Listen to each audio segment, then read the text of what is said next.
Hey there, welcome to First Look. This is the World Communion Sunday edition, so I'm excited about what we get to do together this week. It's warm in here, and so the idea that we're headed into October is seems a little foreign or a little off, but that is what it is. So this week is one of those moments when we kind of pivot again in terms of season, and when I say that, I mean really about like what Northmont does. So the last couple of years, what we've done is we've kind of started on this week, this season that I'm calling identity season, and here we look at a lot of who we are and what we're about. And so it begins here with World Communion, where we say the fact that we are not just isolated unto ourselves, but that we are a part of this global community of faith, and we celebrate that very intentionally in our music and language, in our the way that we talk about communion. We do that very intentionally from a broader kind of scale, and that's where we start.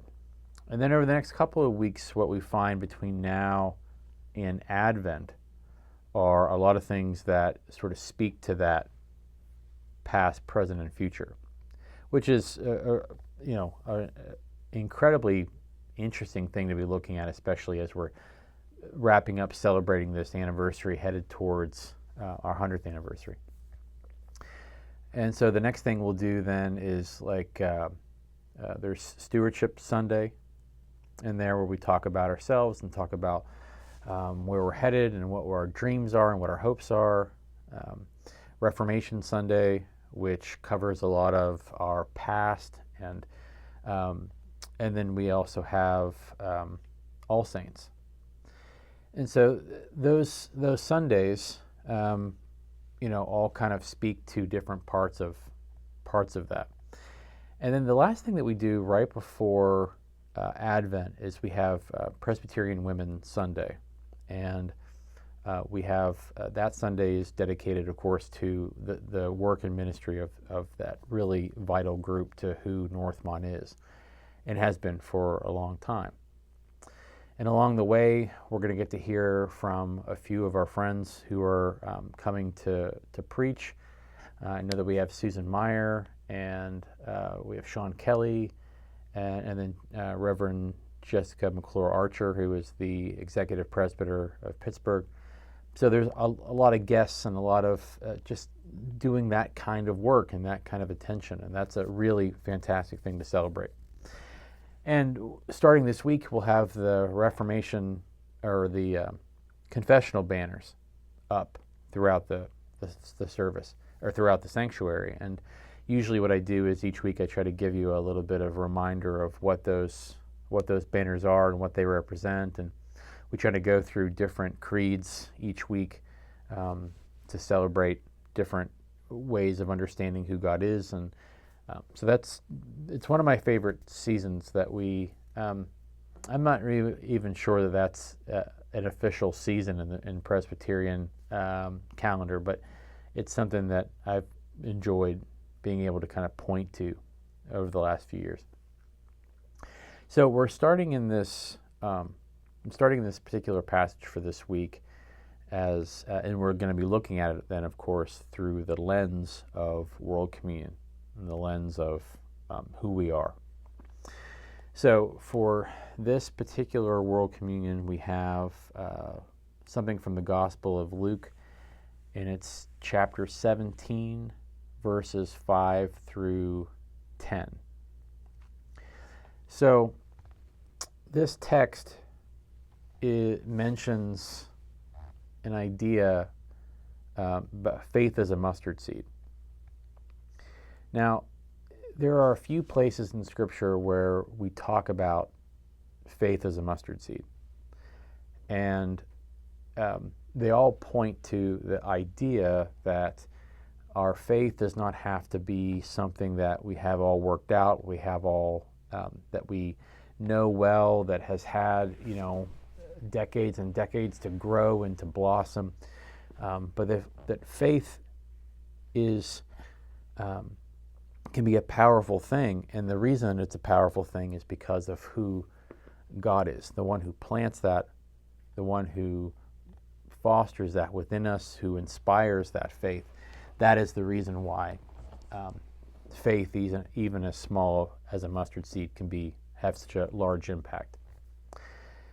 And this particular text, even though, like I said, there's a couple of places where that mustard seed idea comes to play, this one I think is unique because it starts to kind of talk about the fact that, like, where that is planted and how that grows isn't always predictable. And so let me read that for us, and then we can talk about it a little bit. So again, this is Luke 17, verses 5 through 10. And it says, "The apostles said to the Lord, 'Increase our faith.' And the Lord replied, 'If you had faith the size of a mustard seed, you could say to this mulberry tree, be uprooted and planted in the sea, and it will obey you. Who among you would say to your slave who has just come in from plowing or tending sheep in the field, come here at once and take your place at the table? Would you not rather say to him, prepare supper for me, but put on your apron and serve me while I eat and drink? Later you may eat and drink. Do you thank the slave for doing what you commanded? So you also, when you have done all that you were ordered to do, say, we are worthless slaves. We have done only what we ought to have done.'" So I chose that not only because that's the passage for today in the lectionary, but because I think it's a difficult one to read, and I've been kind of on in a place lately where I have spent some time focusing on passages that I feel like you need a lot of context to try to understand what the text is saying. And so the last passage that we did for this past Sunday has two texts that are like that, and this one I kind of liked the sequence of that. So this past Sunday we had the Jeremiah passage, which reads in a very kind of boring way, but it makes a big statement about hope, because it's about Jeremiah buying this field right before he's about to be exiled, and the hope that comes in being able to, have that in the future. And then this whole text that we did last week about kind of heaven and Hades and being separated from God and what all that means, and I tried to break that down as best I could on Sunday. And I think this text is similar because it has in it elements that are a little hard to understand just on their own. And so since I haven't fleshed out everything, because this is the first look, I'll kind of take the pieces of it that I think were the most kind of aha to me. So this passage, the first part of it, I already described, the mustard seed. Mustard seeds are really small, and the mulberry tree comparatively is very large, and so that's part of the analogy that Jesus is making in this text. But the passage says, "Be uprooted and planted in the sea," and so I kind of took that idea, which I thought was interesting, because how do you plant something in the sea? And I called the sermon "Uprooted and Unplanted." And so part of this text, part of the analogy, or I guess the language that that Jesus is using is that you could ask, your faith can do so much that you can ask the impossible. Right? A mulberry tree isn't going to uproot itself, and it certainly couldn't be planted in the sea. And so the idea here is that Jesus is saying, your faith can do the impossible.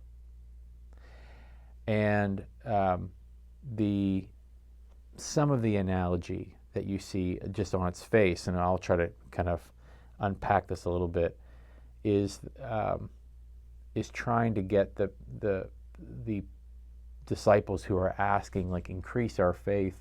We're basically like, we're not able to do this if you're looking at the faith that we have now. And Jesus is saying, like, you are relying too much, too heavily on your own capacity. That your capacity is only as limited as God is limited. Because at the end of the day, it's not going to be you doing anything. The way that you understand the world, the way that you work in it and live in it, isn't going to be what makes this successful or not. It's going to be God's influence and the capacity that God has for love and compassion and doing the work that's in front of you. And so you have the disciples try to get their head around that, trying to understand the vastness of that.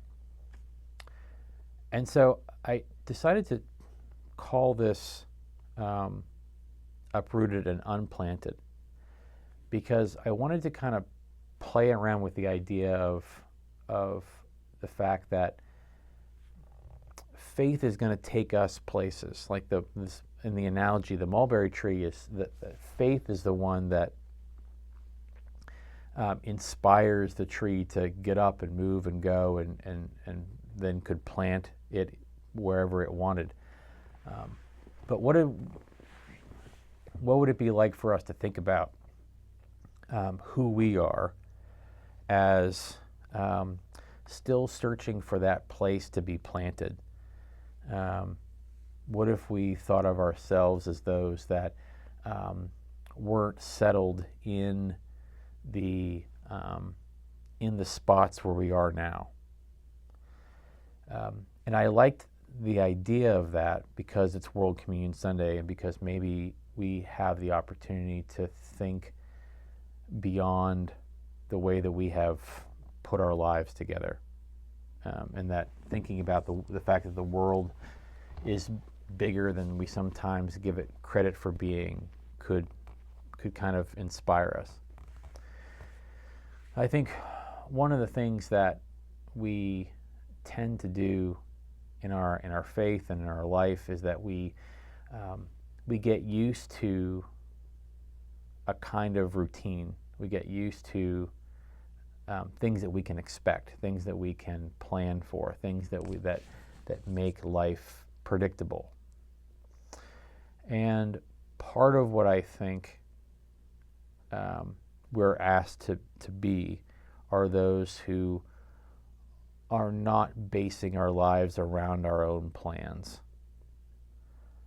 but around the opportunities and the needs that God puts in front of us. And, there are things that I never thought that I would do in my 40s that I am doing now. And I imagine that for as much as I try to plan and think about what my 50s or 60s will look like, that there will be lots of things that could happen that I don't plan for, that I didn't think could possibly be. Things that are asked of me, or things that, opportunities that come in front of me, or twists and turns that life will take. And I need to be one who is emotionally, uprooted and unplanted. Even if that doesn't mean I'm going to pick my life up and, move to this place or that place. That I need to be emotionally, spiritually ready to be uprooted and unplanted. And, trusting of the fact that like wherever the next step is, that God will be there on the other side. And I think that the older we get, the more that seems unlikely, or at least the less ready we are for that. In our 20s, for instance, we just assume that there's 1,000 different places where life could take us. I was talking to someone the other day who was describing someone in their family who after the educational program they're in, after that's over, they could end up in any number of cities. And so there was 6 different places that he mentioned that they could be. And each one of those possibilities has a completely different story that would be attached to them. They would be different in, that city than they were in that city as they were in that city on some level. Life would be different. What they cared about would be different. The places that were meaningful to them would be different. Their children, let's say, if they decided to have children, would experience a different world in one place than the other place. And so what seems like such a arbitrary, flip of the coin kind of thing could take them anywhere. And I think over time, we become less and less open to that idea. And like I said, it doesn't mean that we have to be ready to move to, another country at a moment's notice, but it does mean that there are going to be things where someone says to you, I think that you're the perfect person for X. Hey, I know you didn't expect this, but I'm asking, can you consider doing whatever it happens to be? And I think that there's something not only faithful about that, I believe, but also something that takes the control out of our hands and gives it over to God. It gives it over to the goodness that God can lead us to. And I've been thinking about that a lot in the context of this 100th anniversary. We've been looking at that for almost a year now, very intentionally, meaning we've been looking at it for this much time intentionally, because I wanted to be able to understand how a church gets to where it is after this much time and what lessons we might learn from that. And I didn't think we could do that in one big celebration, that we would do that in bites over time. And I think one of the things I wonder about is I often have thought about the people that planted this church almost 100 years ago. What were they thinking, hoping? If you had asked any of them a year before, would they think about starting a church? Like someone had to ask them, or someone proposed the idea first. What if we started a church a little bit further from town? What if we planted one in this neighborhood here? We think this is where, the city or the neighborhoods or whatever are going. Like maybe that's where we should be.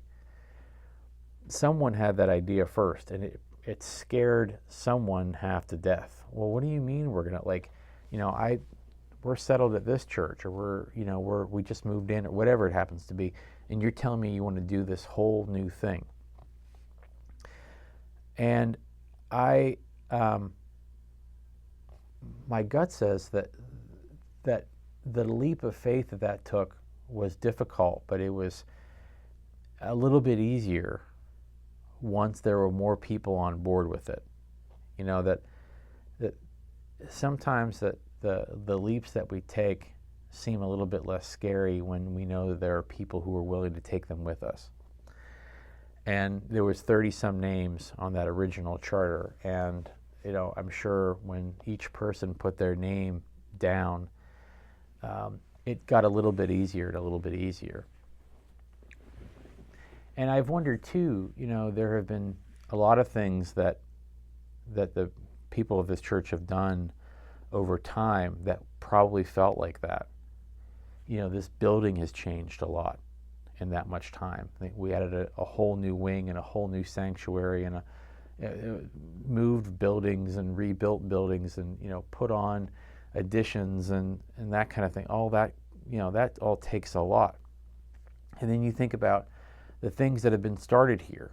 I heard a lot of really amazing stories about the child care center that was started almost 45 years ago, and what that took to have the foresight for what that could mean. And it was 40 years of the kind of work that it did. With each new pastor who has come through here, there's a leap of faith, because that person will change this place in all sorts of different ways.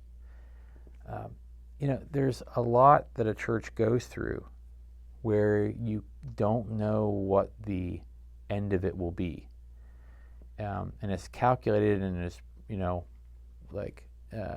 risk averse as we try to be when it comes to the decisions that we make. There are times that you are not going to know what will happen on the other side of something, and there's something scary and exciting and interesting about that, and knowing what you'll do if everything kind of falls apart. And I don't know, it struck me that on this particular World Communion Sunday, that when we were getting this chance to kind of put this mirror up so intentionally, that we would want to look at our place in the world in a more reflective kind of way. So I'll see what I can do with that. Yeah, I think that when you're communing, the communion itself on this Sunday is always a really special thing. Last year we happened to have a gentleman from Mangochi who was serving at the table with me, and I remember that feeling very distinctly, and that was a special thing. And this one feels a lot like that in a totally different way. We often take this moment to remember the fact that how long and wide the communion table is, and we talk about the fact that we aren't just communing with those who in that room, but with those who are around the world. The people who are doing this together around the world, and that also extends not just the width of the world, but also in time and space. There's a depth to that, and we talk about that often, how we commune with those who have come before us and those who come after us. And in a year when you've done all the work we have and opened up time capsules, and we'll put time capsules back in, and so many people from our past have kind of come in and been with us in worship. It's hard not to see that and think about that, about all that time gone by. So it's a special thing that we do together, and I'm glad that we get a chance to. So I'm hoping that this week, as you're kind of poring over this passage and looking at it, and maybe looking at a little bit before and a little bit after it, I hope that what you see is opportunity.